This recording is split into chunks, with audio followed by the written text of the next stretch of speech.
The fundraiser coming up at the Lititz Shirt Factory is in support of Thrive Live concert series. Men walk along the railroad tracks, going someplace and there's no going back. Highway patrol choppers coming up over the ridge.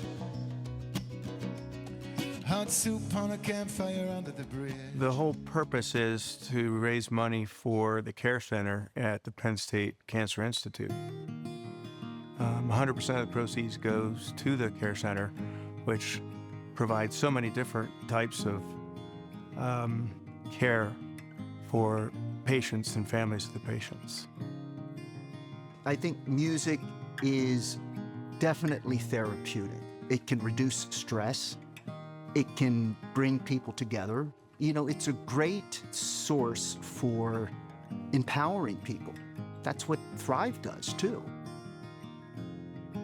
Cancer struck my family really hard. I would say over the course of about 8 years, my mother died of cancer, my brother died of cancer, and I got cancer, and I survived. Yeah, I really see the value in what comes with the care center and the Cancer Institute. I didn't hesitate to get my treatment at that facility and have felt wonderfully cared for and cared about on many levels.